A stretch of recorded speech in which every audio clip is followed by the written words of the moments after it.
Assalamualaikum warahmatullahi wabarakatuh. Saya Andina Minarti dari Prodi Perbankan Syariah dengan NPM 411829332401. Baik, kali ini saya akan membahas mengenai akad syariah. Kalau biasanya kita cuma tahu jual beli, ternyata banyak banget jenis akad dalam Islam. Mulai dari akad menabung, akad pembiayaan, akad investasi, sampai akad jasa. Mungkin ada yang bertanya, kenapa sih kita perlu tahu tentang itu? Jawabannya simpel. Akad syariah ini adalah cara Islam ngajarin kita buat transaksi yang adil, aman, dan pastinya halal. Yuk kita bahas. Dalam akad menabung terdapat dua akad, yaitu akad wadiah dan akad mudharabah. Akad wadiah yaitu akad titipan murni dari satu pihak ke pihak lain. Dia harus dijaga dan dikembalikan kapan saja si penitip menghendaki. Akad wadiah memiliki dua jenis, yaitu akad wadiah yad al-amanah, yaitu di mana ia tidak bertanggung jawab atas kerusakan yang terjadi pada aset titipan selama hal ini bukan akibat dari kelalaian atau kecerobohan si penerima titipan. Lalu ada akad wadiah yad ad-domanah. Itu sebaliknya, ia bertanggung jawab atas segala kehilangan atau kerusakan yang terjadi pada barang tersebut. Berikut adalah skema wadiah yad al-amanah.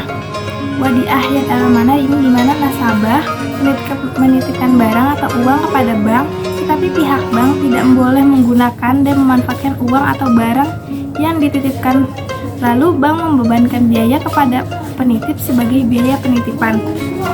Selanjutnya ada skema wadiah yad ad-domanah, di mana nasabah menitipkan barang atau uang kepada bank, lalu bank memanfaatkan dana kepada pengguna dana. Tentunya pihak bank dalam hal ini mendapatkan bagi hasil dari pengguna dana, lalu bank dapat memberikan insentif kepada penitip dalam bentuk bonus. Selanjutnya akad mudharabah, yaitu akad kerjasama antara dua pihak, di mana pihak pertama menyediakan dana atau modal 100% atau yang disebut sohibul mal, dan yang kedua pihak lainnya menjadi pengelola atau mudorib.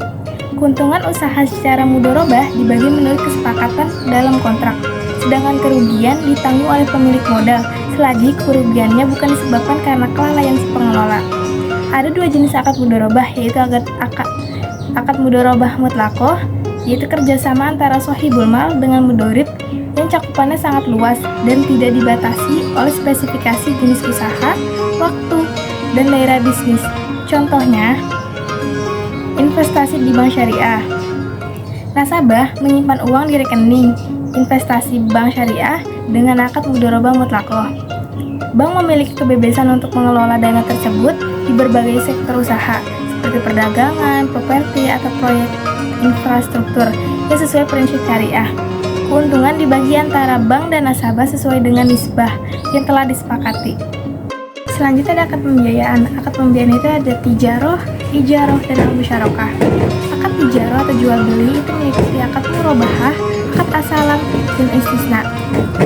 Akad murabahah ialah jual beli barang pada harga asal dengan tambahan keuntungan yang disepakati. Dalam murabahah, penjual harus memberitahu harga pokok yang ia beli dan menemukan keuntungan.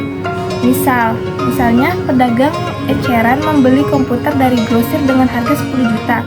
Kemudian ia menambahkan keuntungan sebesar 750.000 dan ia menjual kepada si pembeli dengan harga 10.750.000. Pedagang eceran memberitahu kepada pembeli harga beli komputer tersebut. Yang kedua ada akad asalam. Ialah akad pembelian barang yang diserahkan di kemudian hari, sedangkan pembiayaan dilakukan di muka. Adapun rukun asalam yaitu pembeli, penjual, modal atau uang, barang, dan ucapan. Berikut skema asalam. Nasabah bernegosiasi pesanan dengan kriteria kepada bank, lalu bank memesan barang nasabah dan bayar tunai kepada produsen atau penjual.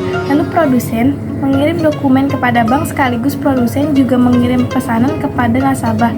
Lalu nasabah membayarnya kepada bank. Lalu yang ketiga ada akad al-istisna, merupakan kontrak penjualan antara pembeli dengan pembuat barang. Pembuat barang menerima pesanan dari pembeli. Pembuatan barang lalu berusaha melalui orang lain untuk membuat atau membeli barang sesuai yang disepakati dan menjualnya kepada pembeli akhir. Berikut skema al-istisna. Nasabah memesan barang kepada bank, lalu bank membeli barang tersebut kepada pembuat atau produsen, lalu menjualnya kepada nasabah. Selanjutnya ijarah. Ijarah yaitu pemindahan hak guna atas barang atau jasa melalui pembayaran upah atau sewa. Lalu ada ijarah al-muntahiyah bitamlik, yaitu sejenis perpaduan antara kontrak jual beli dan sewa atau lebih tepatnya akad sewa yang diakhiri dengan kepemilikan barang di tangan si penyewa. Adapun bentuk al-ijarah al-muntahiyah bitamlik atau ia itu bergantung pada apa yang disepakati, seperti al-ijarah dan janji menjual, nilai sewa yang mereka tentukan dalam ijarah, harga barang dalam transaksi jual, dan kapan kepemilikan dipindahkan. Berikut skema al-ijarah. Nasabah memesan objek sewa kepada bank syariah, lalu bank syariah membeli objek sewa kepada penjual supplier, lalu setelah bank membeli objek sewa menyewakannya kepada nasabah. Jika dalam ijarah al-muntahiyah bitamlik, bank syariah sewa beli kepada nasabah, jika masa sewanya berakhir, nasabah membayar sisa penyewaan tersebut dan membelinya sehingga objek sewa sepenuhnya milik nasabah. Dan yang terakhir yaitu ada musyarakah, akad kerjasama antara dua pihak atau lebih untuk suatu usaha tertentu, di mana masing-masing pihak memberikan kontribusi dana dengan kesepakatan bahwa keuntungan dan risiko ditanggung bersama. Akad musyarakah memiliki beberapa jenis, yaitu musyarakah pemilikan yang tercipta karena warisan, wasiat, atau kondisi lainnya yang mengakibatkan pemilihan satu aset oleh dua orang atau lebih. Yang kedua yaitu musyarakah akad, tercipta dengan cara kesepakatan di mana dua orang atau lebih setuju bahwa tiap orang dari mereka pun sepakat berbagi keuntungan dan kerugian. Musyarakah akad terbagi menjadi 4 bagian. Yang pertama itu syirkah inan, adalah kontrak antara dua orang atau lebih. Setiap pihak memberikan satu porsi dari keseluruhan dana dan berpartisipasi dalam kerja. Kedua pihak berbagi keuntungan dan kerugian seperti yang disepakati. Tetapi porsi masing-masing pihak, baik dana maupun kerja atau bagi hasil, tidak harus sama dan identik sesuai dengan kesepakatan mereka. Selanjutnya ada syirkah mufawaddoh, sama seperti syirkah inan, tetapi porsi masing-masing pihak harus sama, baik dana yang diberikan, kerja, tanggung jawab, dan beban utang dibagi oleh masing-masing pihak. Yang ketiga yaitu ada syirkah amal, kerjasama dua orang seprofesi untuk menerima pekerjaan secara bersama dan berbagi keuntungan dari pekerjaan itu. Contoh, kerjasama dua orang penjahit yang menjahit seragam untuk kelas. Selanjutnya ada syirkah wujuh, kontrak antara dua orang atau lebih yang memiliki reputasi dan prestise baik serta ahli dalam bisnis. Mereka membeli barang secara kredit dari suatu perusahaan dan menjual barang tersebut secara tunai. Selanjutnya ada akad investasi. Akad investasi yang pertama yaitu akad mudharabah atau bagi hasil, kerjasama antara pemilik modal atau sahibul mal dan pengelola usaha atau mudharib, di mana keuntungan dibagi sesuai nisbah yang disepakati. Contoh, investasi untuk usaha perdagangan atau sektor tertentu seperti pertanian. Lalu yang kedua ada akad musyarakah atau kerjasama. Dua pihak atau lebih menyertakan modal untuk menjalankan usaha bersama. Keuntungan dan kerugian dibagi sesuai kesepakatan. Contohnya investasi properti di mana kepemilikan aset beralih ke investor secara bertahap. Lalu selanjutnya yang ketiga yaitu akad wakalah bil istihmar atau perwakilan investasi. Pemilik modal memberikan kuasa kepada pihak lain untuk mengelola investasinya. Contoh, nasabah menyerahkan dana kepada bank syariah untuk diinvestasikan ke sektor tertentu, seperti infrastruktur atau properti. Lalu yang keempat ada akad salam, jual beli dengan pembayaran di muka.